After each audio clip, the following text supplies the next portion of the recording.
வணக்கம், இது உங்கள் ஐஓமிக்ஸ் டிவி. நாங்கள் ஏற்கனவே சொன்னது போல் அத்தன்டிக் நியூஸ் ஃபர்தர் அனலைஸ். நாங்கள் ஏற்கனவே நவம்பர் 22 வந்து டாக்டர் ஜெயலலிதா பற்றி அவங்களோட உடல்நிலை பதிவு செஞ்சிருந்தோம். இப்போது அவங்க காலமாகி விட்டார்கள். நாங்கள் கொடுத்திருந்து பல இடத்துங்களிலிருந்து செய்திகளை கலெக்ட் செய்து இப்போ உங்களுக்கு வழங்க இருக்கின்றோம். நாங்கள் பேசிக்கலி சுட செய்தி தரணும்னு நாங்கள் நேற்று கூட போடணும்னு நினச்சோம். பட் ஆனால் செய்திகளை கலெக்ட் ஆகட்டும், ஃபுல்லாக என்ன சிகிச்சை நடக்குதுன்றதெல்லாம் பார்த்து அதுக்கப்புறம் போடலான்னு. பட் வருத்தத்துக்குரிய விஷயம் என்னென்னா அவங்க இப்போ காலமாகிட்டாங்க. இது மிக வருத்தத்துடன் தெரிவித்துக் கொள்கிறோம். ஸோ இதையும் நாங்கள் ஆய்வு செஞ்சு அவசரப்பட்டு நாங்கள் உடனே இதை ஃபஸ்ட் எடுத்தோடனே நாங்கள் போடணுன்ற மாதிரி போடலை. ஸோ இது நாங்கள் பதிவு செஞ்சு போடும்போது 2 மணி ஆகின்றது இந்திய டைம் படி. எங்களுக்கு ஃபினான்ஷியலாக சப்போர்ட் பண்ணுறது சஞ்சீவினி ஃபினான்ஷியல்ஸ், இவங்களுக்கு எங்களுடைய நன்றியை தெரிவித்துக் கொள்கிறோம். இப்போ பார்த்தீங்கன்னா டைம்ஸ் ஆஃப் இந்தியாவில் வந்திருக்கு, அம்மா நோ மோர், அம்மா இறந்து விட்டதாக செய்தி வந்திருக்கு. மேலும் இதை கன்ஃபார்ம் பண்ணிக்கிறதுக்கு பார்த்தீங்கன்னா வேறு செய்திகளையும் நாங்கள் ஆய்ந்து கொடுக்க இருக்கின்றோம். பார்த்தீங்கன்னா தினமணியில் முதல்வர் ஜெயலலிதா சிகிச்சை பயனின்றி காலமாகிவிட்டார் அப்படின்னு சொல்லியிருக்காங்க. பாதுகாப்புக்காக 1.2 லட்சம் போலீஸாரையும் அங்கே போட்டிருக்காங்கன்னு சொல்லியிருக்காங்க. த ஹிந்து பார்த்தீங்கன்னா எக்ஸாக்டாக இத்தனை மணி அப்படின்றத சொல்லணுன்றதுக்காக இதை ஹிந்துலேருந்து எடுத்தோம். 11:30, அதாவது டிசம்பர் 5 11:30 இரவு அவங்க இயற்கை எழுதியிருக்காங்க. இதை அப்போலோ ஹாஸ்பிட்டல்லே பதிவு செஞ்சுருக்கு. அந்த பதிவை நாங்கள் ஹிந்துலேருந்து எடுத்து உங்களுக்கு நாங்கள் கொடுத்து காட்டியிருக்கின்றோம். ஸோ இப்படி அத்தன்டிக் நியூஸ் அதை நாங்கள் ஆராய்ந்து 1, 2, 3 இடத்துல பார்த்து இன்றைக்கி பார்த்தீங்கன்னா 5:30 மணிக்கு ஒரு தனியார் தொலைக்காட்சி அவசரப்பட்டு நியூஸை வெளியிட்டு தேவையில்லாத சில குழப்பம்லாம் இது பண்ணாங்க. நாங்கள் பெரிய ஒரு நியூஸ் சேனலே கிடையாது. ஆக்சுவலாக நாங்கள் யூடியூப் சேனல். பட் இருந்தாலும் நியூஸை ஆராய்ந்து உங்களுக்கு கொடுக்கணுன்றதுக்காக பல்வேறு இடங்களை பார்த்து எடுத்து குறிக்கின்றோம். ஸோ ஹோப்ஃபுல்லி இது எங்களோட 2வது வீடியோ தான். பட் ஆனால் நாங்கள் சின்ன ஆர்கனைசேஷனாக இருந்தாலும் when it comes to ethics and transparency we want to be really big. அதாவது பெரிய நியூஸ் நிறுவனங்களுக்கு கம்பீட் செய்கிற அளவுக்கு எத்திக்ஸ்லேயும் டிரான்ஸ்பரன்சிலையும் நாங்கள் இருக்க விரும்புகிறோம். அதை நீங்கள் ஹோப்ஃபுல்லி நீங்களும் போக பார்க்கலாம். ஸோ இப்போ பார்த்தீங்கன்னா எக்ஸாக்ட்லி 11:30 அவங்க இயற்கை எழுதியிருக்காங்க. ஸோ இது NDTVயில் அவங்க சொல்லியிருக்காங்க, here 10 latest development of the big story today. இது அவங்க காலம் ஆகிட்டாங்க. பட் ஆனால் இன்றைக்கி என்டையர் டே என்ன நடந்ததுன்றத சீக்வன்ஸ் எல்லாம் கொடுத்துருக்காங்க. இது இப்போ முக்கியம் இல்லை. பட் இருந்தாலும் நடந்து முடிஞ்சதுக்கப்புறம் இதை நாங்கள் எதுக்கு காட்டுறோம்னா என்ன நடந்ததுன்றது தெரிஞ்சுக்கலாம். இப்போ தெரிஞ்சுக்கலாம். தேவையில்லாமல் சுட கொடுக்குறோன்ட்டு உங்கள் டைமையும் வேஸ்ட் பண்ணி, அதாவது நீங்களும் ஒரு 2 மணி நேரம் 3 மணி நேரம் நியூஸ் சேனலில் பார்த்து கொஞ்சோண்டு நியூஸ் கிடைக்கும் உங்களுக்கு. ஆனால் எங்களை பொறுத்த வரைக்கும் அது ரிவர்ஸாக இருக்கணும். அதாவது நீங்கள் கொஞ்சோண்டு நேரம் பார்க்கணும், உங்களுக்கு நிறைய நியூஸ் கிடைக்கணும். இதுதான் என்னுடைய பேசிக் ஐஓமிக்ஸோட எய்மு. ஸோ நாங்கள் இது பண்ணணும்னு நினைக்கிறோம். ஸோ பண்ண ட்ரை பண்ணுறோம். பார்த்தீங்கன்னா காலையில் கார்டியாக் அரெஸ்ட், அதாவது ஞாயிற்றுக்கிழமை அப்படின்ற மாதிரி ஆச்சு.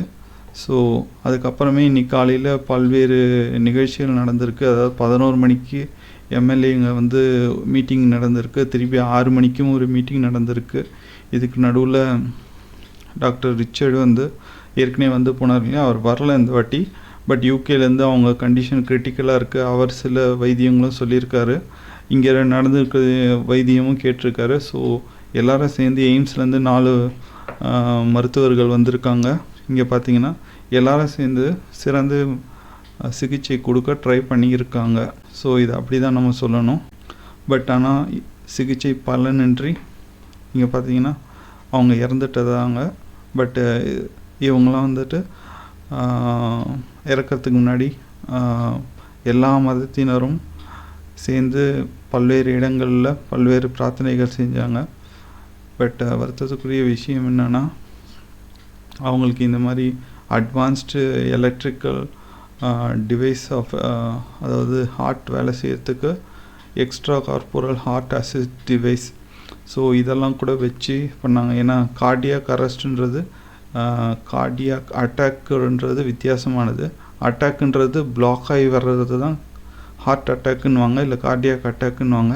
கார்டியாக் அரெஸ்ட்டுன்றது அப்படியே ஒருத்தங்களை இப்போ அரெஸ்ட் பண்ணோம்னா கைது பண்ணுற மாதிரி அது ஹார்ட் அப்படியே நின்று போகிறது.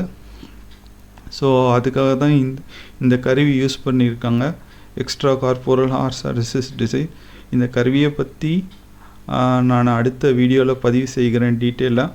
அஃப்கோர்ஸ் இப்போ அவங்க இறந்து போயிட்டாங்க, பட் இருந்தாலும் என்ன ட்ரீட்மெண்ட் கொடுத்தாங்க, இந்த கருவின்னா என்ன, அதாவது அவங்களுடைய கார்டியாக் வந்து அரெஸ்ட் ஆகிடுச்சு. ஸோ பேசிக்கலி நம்ம ஹார்ட் என்ன ஃபங்க்ஷன் பண்ணுதுன்னா பிளட்டை பம்ப் பண்ணுது, ப்ளஸ் நுரையீரல் என்ன ஃபங்க்ஷன் பண்ணுதுன்னா கார்பன் டை ஆக்சைடு வெளில அனுப்பி ஆக்சிஜனை உள்ளே இழுத்து கொடுக்குது. ஸோ இது ரெண்டுமே அவங்களுக்கு வந்து சரியாக செயல்படலை, கார்டியாக்கும் அரெஸ்ட் ஆகிடுச்சு. ஸோ அப்போ இந்த சிவப்பு கலர் இதை பார்த்தீங்கன்னா இது கெட்ட ரத்தம் வெளில போய் ஆக்சிஜன் மிஸ் வரும்போது இந்த ப்ளூ கலரில் இது நல்ல ரத்தம் திருப்பி உடம்புக்கு செலுத்தப்படுது. ஸோ இதை பற்றி டீட்டெயிலாக நான் நாளைக்கு பதிவு செய்கிறேன். ஸோ இதே வீடியோவில் உங்களுக்கு அதிகமான நேரத்தையும் நான் எடுத்துக்க விரும்பலை. நான் அடுத்த வீடியோவில் வர இருக்கும் தினங்களில் நான் பதிவு செய்கிறேன். ஸோ இதோட சேர்த்து பண்ணணுன்றது எனக்கும் விருப்பம் இல்லை. மேலும் அடுத்த இதில் வந்து இந்த என்டையர் சீக்வன்ஸ் அவங்க 74 நாள் இருந்திருக்காங்க. ஸோ என்டையர் சீக்வன்ஸையும் நான் பதிவு செய்கிறேன். இது எந்த அளவுக்கு வந்துட்டு தேவையில்லை இருக்கணும்னு இல்லை, பட் ஆனால் என்ன நடந்தது உள்ளே, அவங்க வந்து என்ன வியாதினால் வந்தாங்க, அவங்க வந்து சாதாரண ஃபீவர் அண்ட் டீஹைட்ரேஷன் சொல்லுவாங்க. அதாவது டீஹைட்ரேஷன்னா உடம்புல நீர் வந்து கம்மியாக இருக்கிறது. ஸோ என்டையர் சீக்வன்ஸை நான் வந்து நெக்ஸ்ட்டு பதிவில் பதிவு பண்ணுறேன். ஸோ மறுபடியும் வந்து சஞ்சீவினி ஃபினான்ஷியலுக்கு நான் நன்றி சொல்லிக்கிறேன், ஏன்னா அவங்க எங்களை ஃபினான்ஷியலாக சப்போர்ட் பண்ணுறாங்க. ஸோ இப்போ இந்த வீடியோலாம் பதிவு பண்ணுறதுக்குள்ளே எல்லாத்துக்குமே வந்து இன்டர்நெட் வேணும், கம்ப்யூட்டர் வேணும். ஸோ அவங்க எங்களுக்கு ஃபினான்ஷியலாக வந்து ஹெல்ப் பண்ணுறாங்க, அதுக்கு ரொம்ப நன்றி. ஸோ நாம் ஏற்கனவே போன பதிவில் சொன்ன ஒவ்வொருத்தரும் டிமேட் அக்கௌண்ட் ஓப்பன் பண்ணி இந்திய பங்கு சந்தையில் பங்குகள் வாங்கணும், விற்கணும், இல்லை வாங்கி மட்டும் வச்சுக்கணும். இதை பற்றி நான் இப்போவும் வந்து பேசக்கூடிய சிச்சுவேஷனில் இல்லை. ஏன்னா இப்போ வந்து அவங்க காலமாய்க்கு பதிவு பண்ணியிருக்காங்க. ஸோ நான் சாரி கேட்டுக்கிறேன், இதையும் பதிவு பண்ண முடியாது. நான் இதுக்கு தனியாக பதிவு பண்ணுறேன் ஃப்யூச்சரில், maybe next 1 week to 10 days நான் பண்ணி சொல்கிறேன். இந்த டாக்டர் ஜெயலலிதா அவங்க வந்து இருந்த என்டையர் 74 days சீக்வன்ஸு ப்ளஸ் இந்த இன்ஸ்ட்ருமெண்ட் பற்றியும் சேர்த்து நான் பதிவு பண்ணுறேன். உங்களுக்கு இப்போதைக்கு ரொம்ப நன்றி. அவங்களோட ஆத்மா சாந்தியடைய எங்களோட பிரார்த்தனைகள். நன்றி, வணக்கம்.